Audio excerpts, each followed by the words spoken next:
Buen día, hermanos, bienvenidos una vez más a Ministerio Palmony. En esta ocasión me gustaría compartir con todos ustedes un nuevo estudio de nuestra serie de Apocalipsis 12 y que será nuestro último estudio. El tema que vamos a tratar nuevamente es el dragón perseguidor y este vendrá a ser nuestro sexto estudio, la parte 2 precisamente de este tema.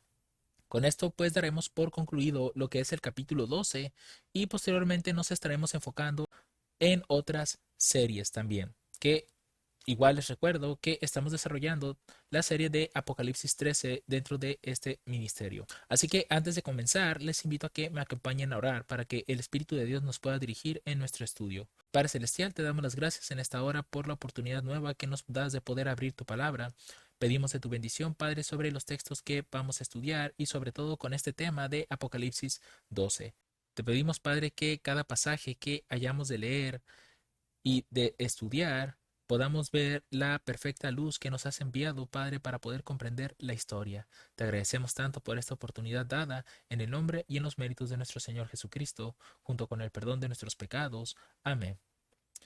Muy bien, mis hermanos, vamos a comenzar con nuestro pasaje de estudio como lo hemos estado haciendo anteriormente y los pasajes serán del versículo 13 al versículo 17, los cuales dicen lo siguiente: y cuando vio el dragón que había sido arrojado a la tierra, persiguió a la mujer que había dado a luz al hijo varón, y fueron dadas a la mujer dos alas de grande águila para que de la presencia de la serpiente volase al desierto, a su lugar, donde es sustentada por un tiempo y tiempos y la mitad de un tiempo.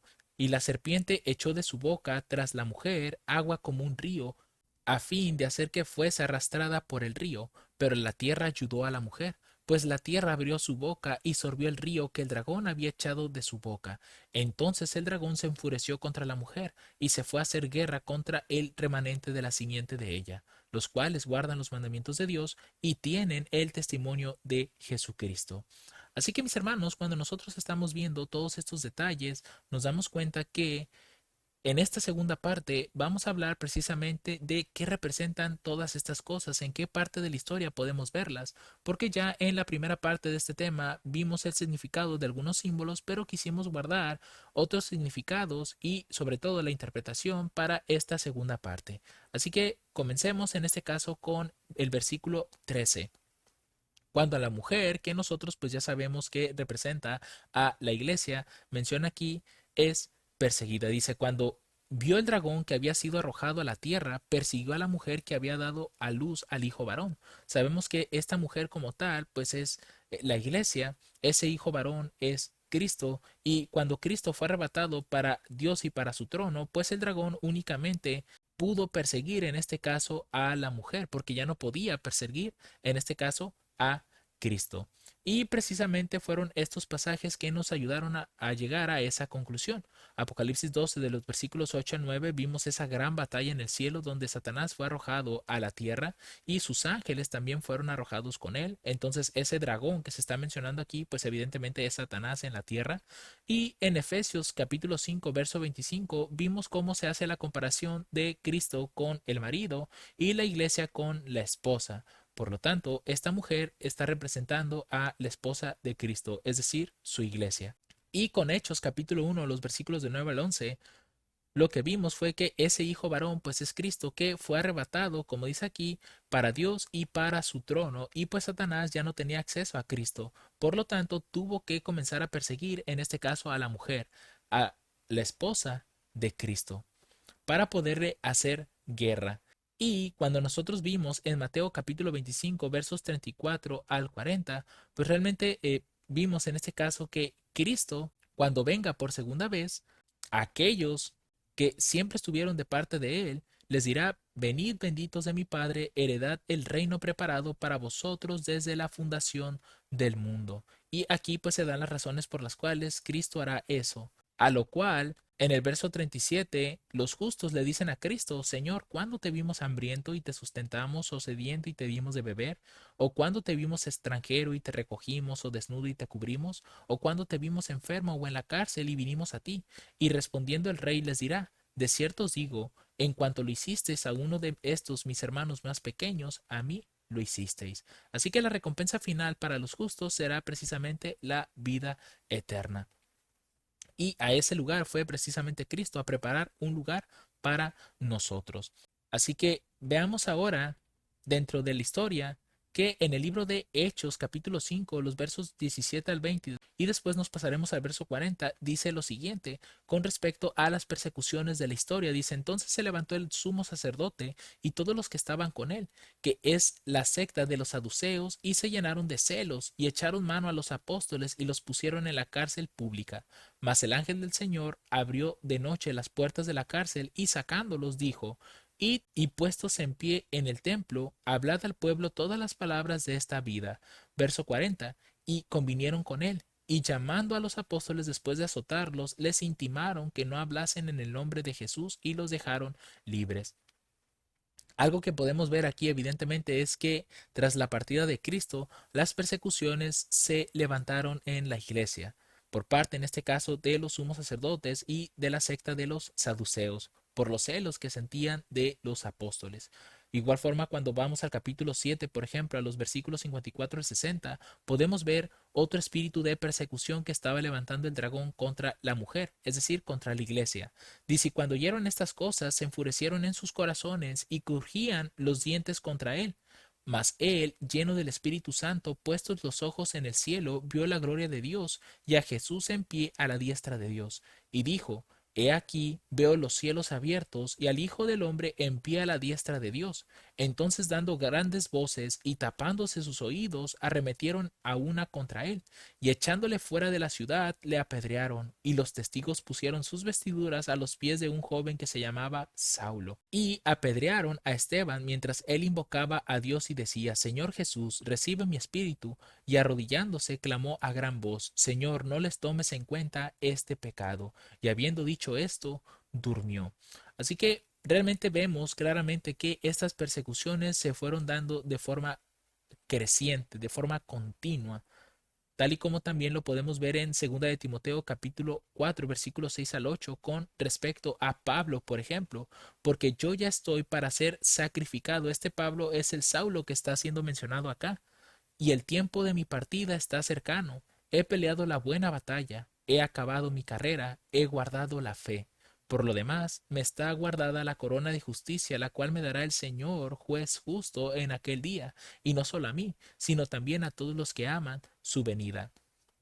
Es evidente aquí con todos estos pasajes que estamos viendo de la palabra de Dios que la iglesia, tras la partida de Cristo, fue el objeto de persecución del dragón. Como bien dice la profecía en Apocalipsis 12:13, cuando vio el dragón que había sido arrojado a la tierra, persiguió a la mujer que había dado a luz al hijo varón.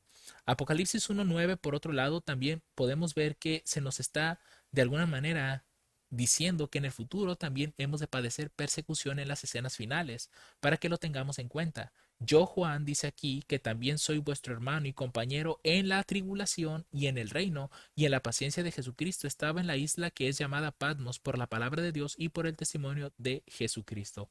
En este caso, pues vemos a Juan que en su tiempo, que estamos hablando alrededor del año 95 al 100 después de Cristo, él estaba en Patmos por causa de la persecución.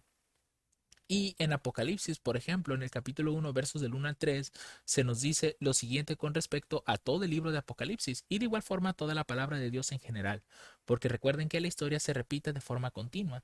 Dice la revelación de Jesucristo que Dios le dio para manifestar a sus siervos las cosas que deben acontecer pronto, y la declaró enviándola por su ángel a Juan su siervo, el cual ha dado testimonio de la palabra de Dios y del testimonio de Jesucristo y de todas las cosas que él vio. Bienaventurado el que lee y los que oyen las palabras de esta profecía y guardan las cosas en ellas escritas, porque el tiempo está cerca. Es decir, todo Apocalipsis es una revelación de las cosas que van a acontecer. Y realmente vemos en Apocalipsis 12:13 que ya se nos está avisando de antemano que la iglesia ha de padecer persecución.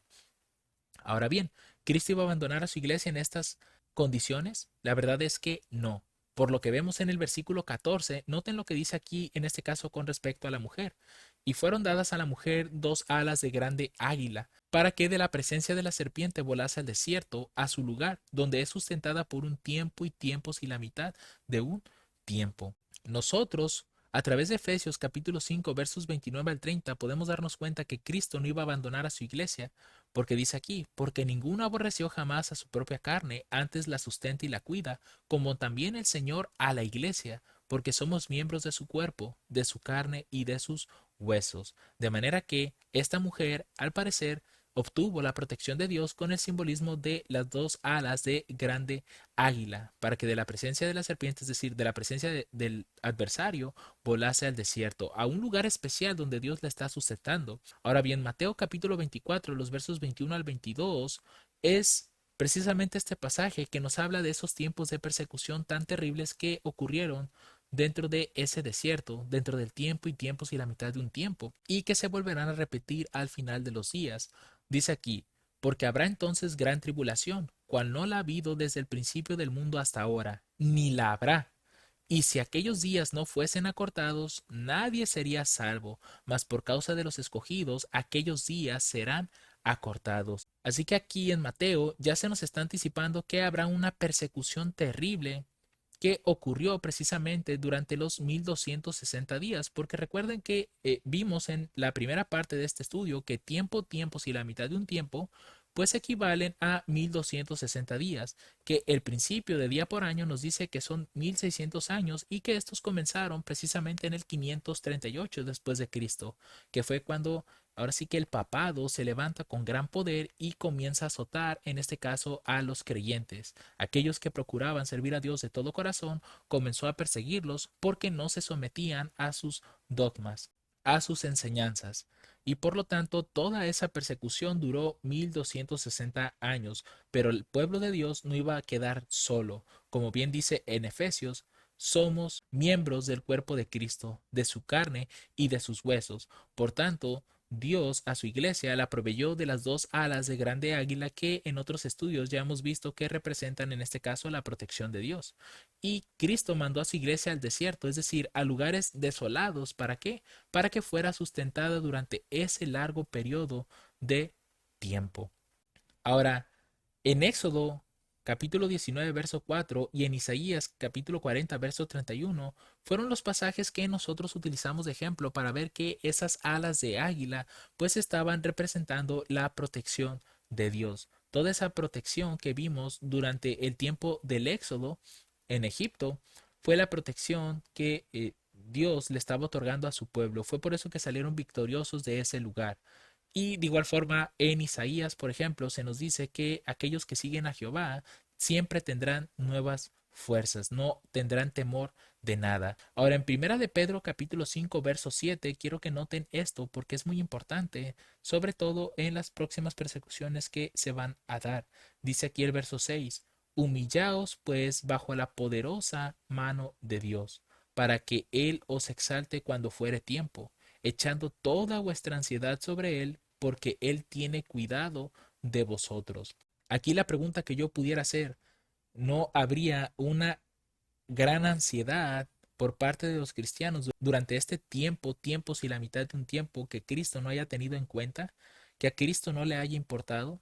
Realmente es que sí. Como bien dice el texto en la parte de arriba, Cristo les dio las dos gran alas de grande águila para cuidarlos. Ahora, aquí dice en este caso que de la presencia de la serpiente iban a volar al desierto, que nosotros ya hemos visto en Éxodo, por ejemplo, 19, los versículos del 1 al 3, que ese desierto en esa historia representaba el Sinaí.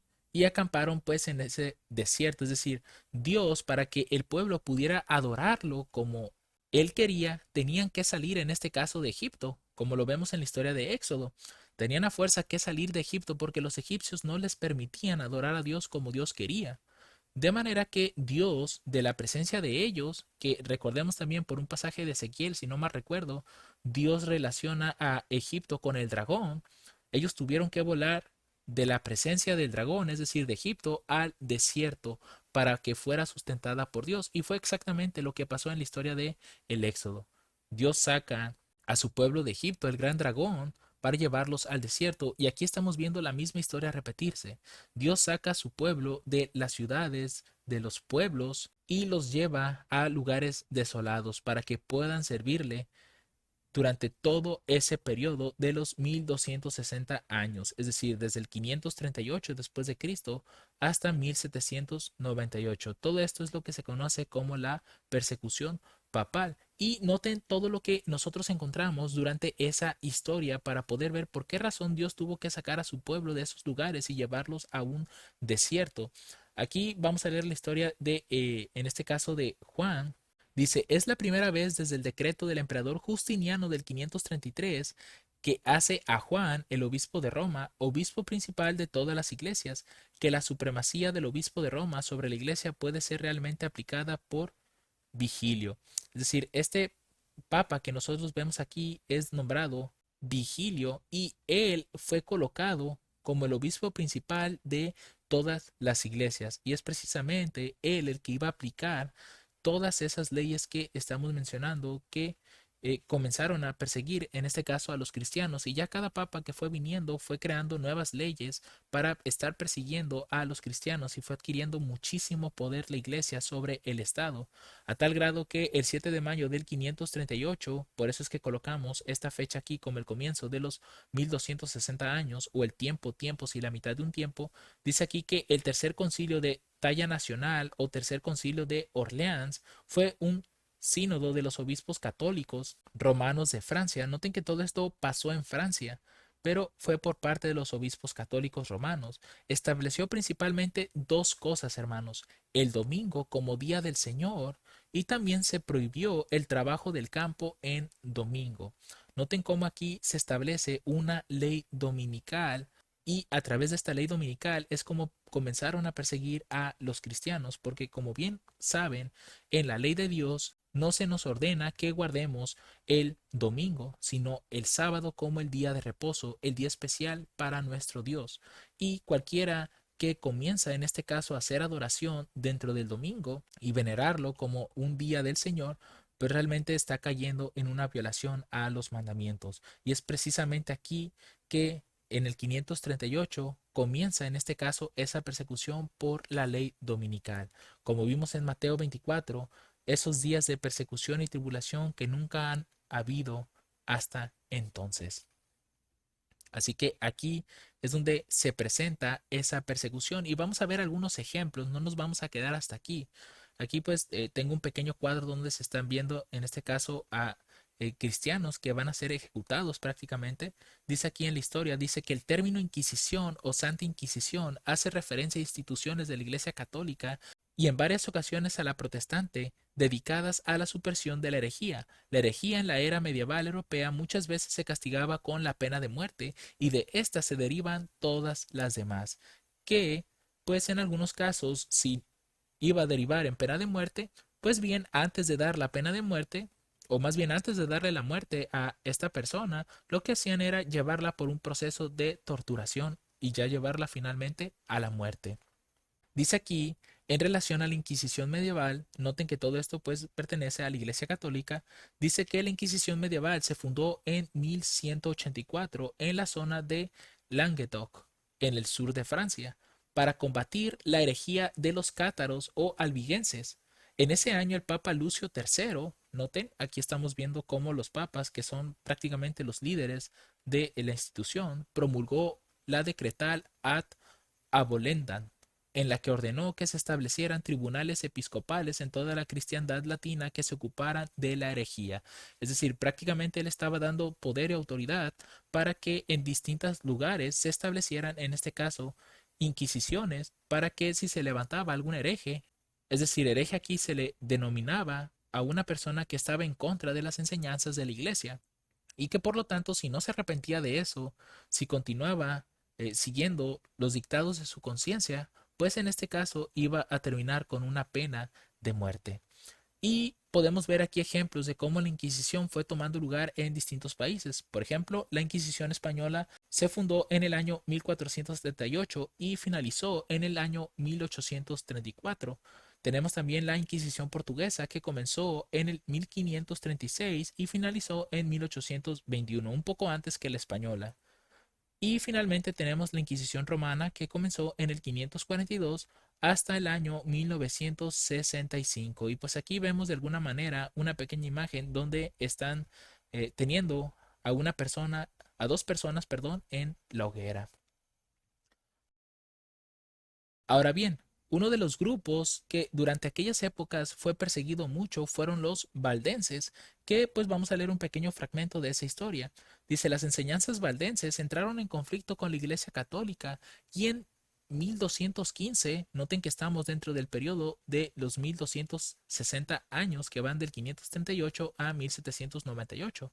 Dice aquí que los valdenses fueron declarados herejes, no porque predicaran la pobreza apostólica, que también predicaban los franciscanos, sino porque no estaban dispuestos a reconocer las prerrogativas de los obispos locales sobre el contenido de su predicación, ni a reconocer normas sobre quién era apto para predicar.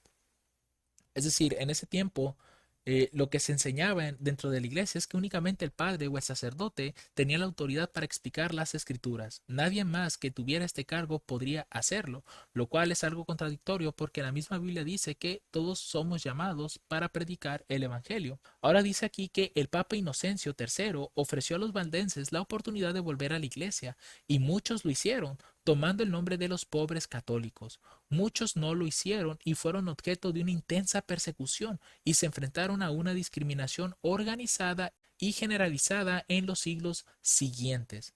Noten que este grupo pues fue realmente perseguido en este caso por la iglesia. ¿Y cuáles eran las cosas por las cuales eran perseguidos o cuáles eran las herejías que ellos estaban predicando? Bueno, aquí encontramos algunas de ellas. Dice, tradicionalmente se ha atribuido a este movimiento una notable influencia de doctrina pura.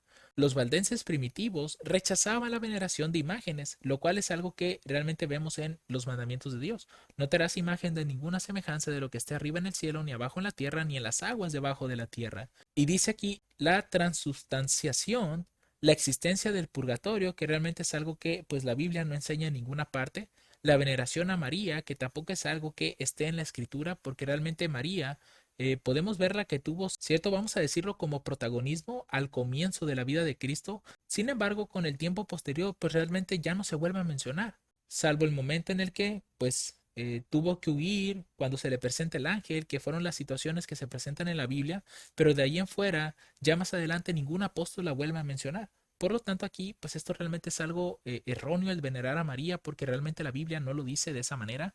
Las oraciones a los santos, que si ustedes recuerdan, los santos realmente no hacen milagros.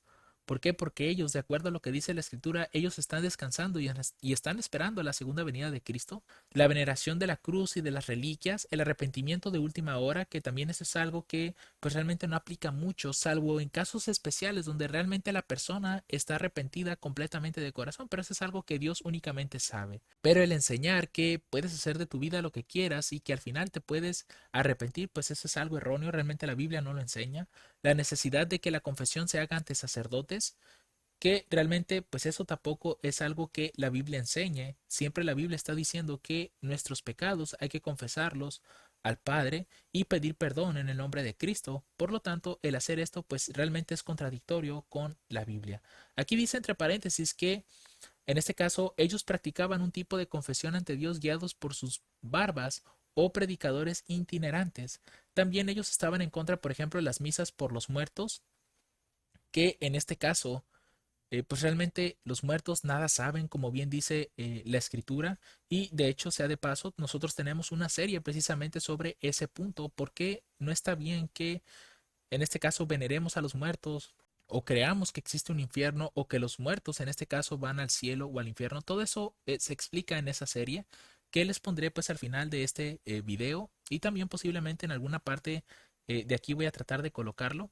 Y finalmente las indulgencias papales. Es decir, en aquel entonces, si tú ibas a realizar algún pecado, por ejemplo, podías comprar en este caso una indulgencia, es decir, un perdón del pecado anticipado, o bien si ya lo habías cometido, pues simplemente pagar una cierta suma de dinero para poder otorgarte el perdón. Estas son las cosas por las cuales los valdenses fueron considerados herejes. Y noten que si uno investiga en toda la escritura, pues realmente ellos tenían razón en todos los puntos que se están mencionando aquí.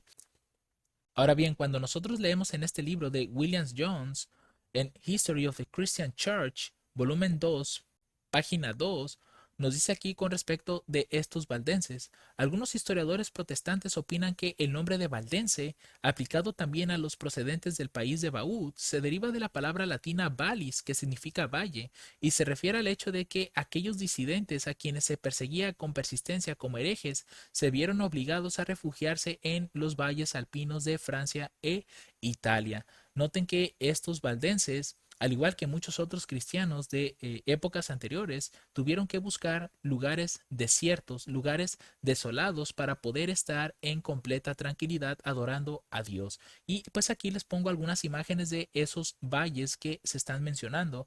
No sé exactamente cuál corresponde a cuál, pero pues al momento de buscar los valles alpinos de Francia, pues me aparecieron estas imágenes que realmente considero que son sumamente hermosas las vistas que ellos tenían aquí.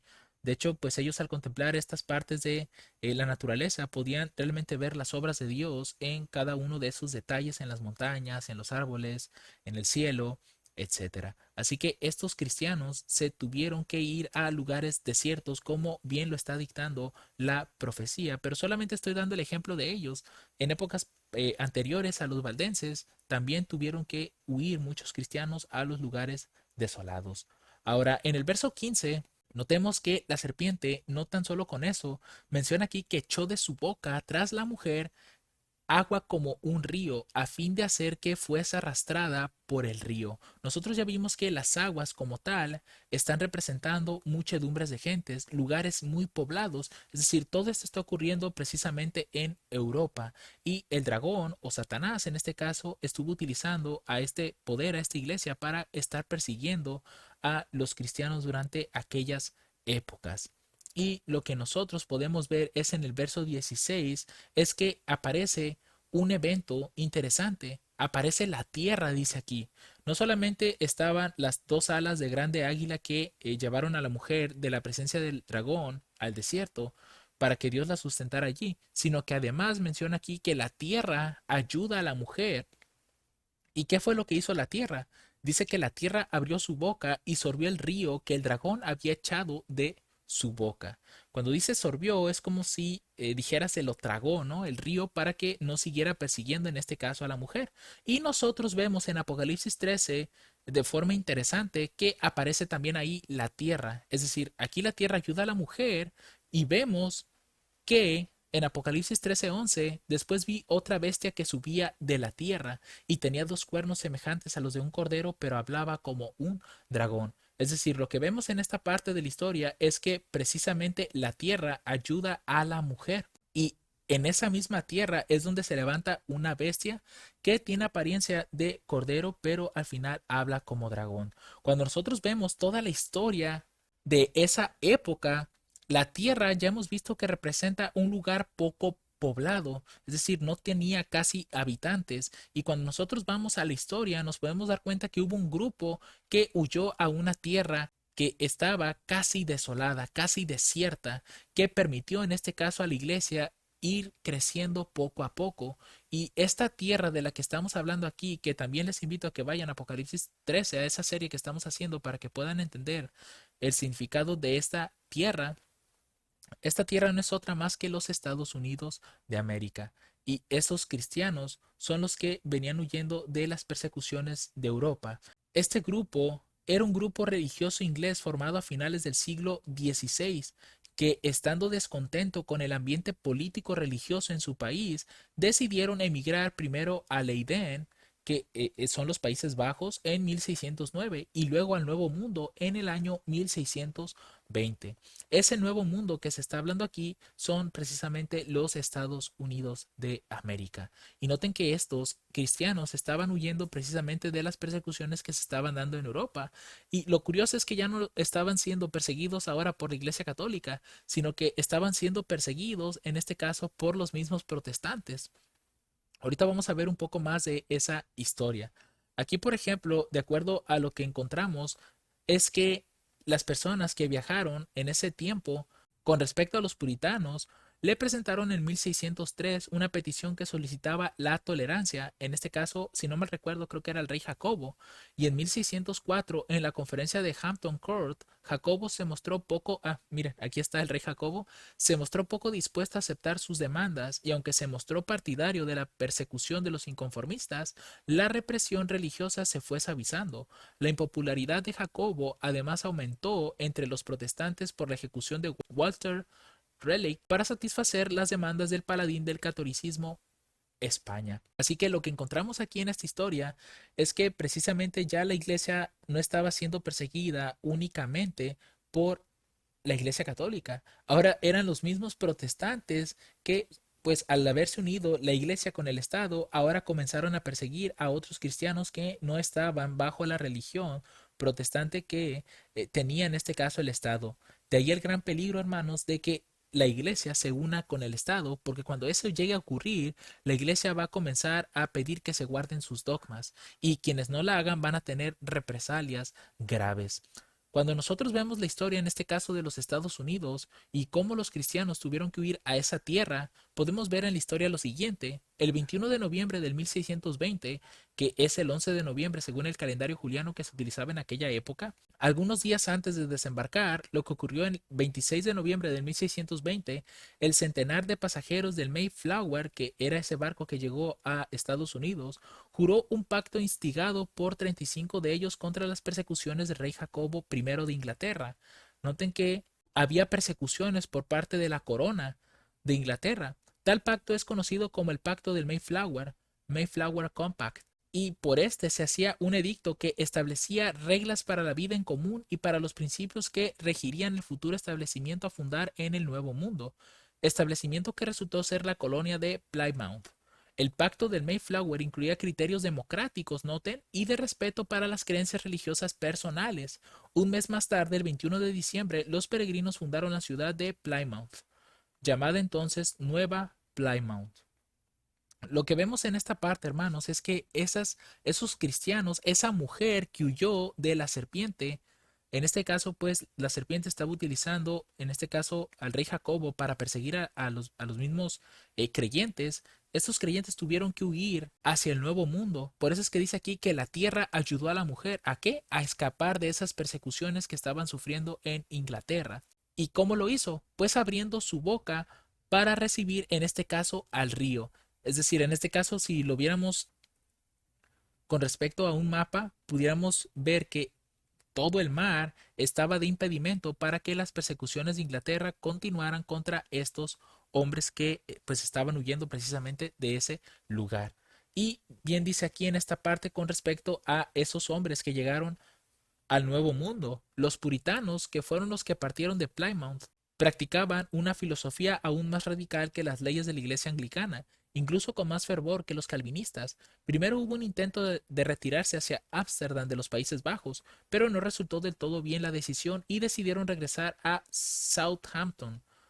Allí se les prometió tierra, no se sabe quién ni por qué, en Nueva Inglaterra, y el 16 de septiembre del 1620 partirían hacia allí. Y noten qué interesante es este detalle que se está dando en esta parte. Dice, los peregrinos querían crear una nueva Jerusalén y purificar así la religión anglicana de los males que la aquejaba. Lo que vemos es que esta mujer que huyó precisamente de las persecuciones que se estaban dando en Inglaterra, quería fundar una nueva nación, por así llamarla, pero con principios democráticos y con libertad religiosa, es decir, no quería que la iglesia estuviera unida al Estado, porque de otra manera se iba a dar la misma situación que estaba pasando en Inglaterra y que pasó en este caso con el catolicismo, que al haberse unido con el Estado terminaron persiguiendo a los creyentes que no se sometían a su dogma.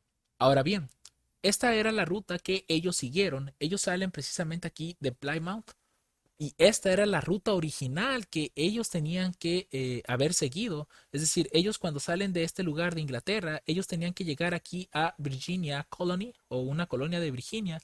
Sin embargo, por, si no mal recuerdo, una tormenta que se había dado, su barco fue desviado y llegaron a este lugar, a Cape Cod, que pues a este lugar lo bautizaron con el nombre de Plymouth o New England o Nueva Inglaterra.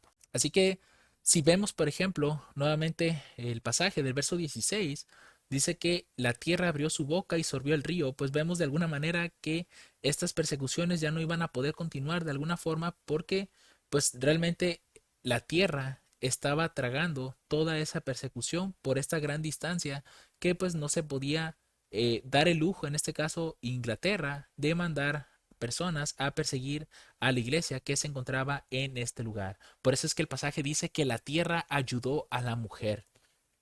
Noten qué impresionante es la profecía en este sentido. Y finalmente, hermanos, llegamos al versículo 17.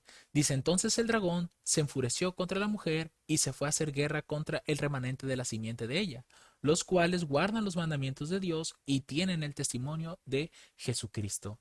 Aquí realmente vimos que un remanente, pues realmente es un grupo muy pequeño de personas que queda después de alguna situación bastante fuerte, como en el caso de Nehemías capítulo 1 verso 3 menciona aquí que y me dijeron, el remanente, los que quedaron de la cautividad allí en la provincia, están en gran mal y afrenta, y el muro de Jerusalén derribado y sus puertas quemadas a fuego. Es decir, el remanente como tal está haciendo referencia a ese pequeño grupo de personas que realmente quedaron de esas persecuciones que se estaban dando tanto por parte del catolicismo como de la iglesia anglicana en Inglaterra. Ese remanente que, si bien vimos hace un momento, constaba alrededor de unos 100 pasajeros y pasadito. No recuerdo ahorita el dato exacto, no recuerdo si eran 102 pasajeros más aparte de la tripulación, pero estos 100 pasajeros venían huyendo precisamente de esa persecución. Y el testimonio de Jesucristo, pues lo vimos en Apocalipsis 19:10, que es el espíritu de la profecía. Y hoy en día, mis hermanos, pues esto es lo que se ve en Estados Unidos. Esa pequeña iglesia que venía huyendo de la persecución, pues varó aquí en las costas estadounidenses, o lo que hoy en día se conoce como Estados Unidos, y fue creciendo. De ahí la expresión en Apocalipsis 13, versículo 11, que una bestia fue surgiendo de la tierra, que al principio hablaba como un cordero, pero después se volvería un dragón. Y es ahí donde veremos un poco más de esta historia. Ahora, para concluir, mis hermanos, con todo esto, si nosotros, por ejemplo, comparamos esta historia con lo que estamos viendo aquí, es decir, comparamos, por ejemplo, lo que nos dice Éxodo, vemos todos estos mandamientos que dice que la simiente que queda, el remanente, guarda los mandamientos de Dios, es decir, lo que vemos en Éxodo, pero también tiene el testimonio de Jesucristo, es decir, tiene el espíritu de profecía. Si nosotros quisiéramos ver, en este caso a la mujer, dónde estaba cuando esto ocurra, está pasando justamente en esta zona de aquí, cerca de donde los padres peregrinos llegaron precisamente a las costas de Estados Unidos.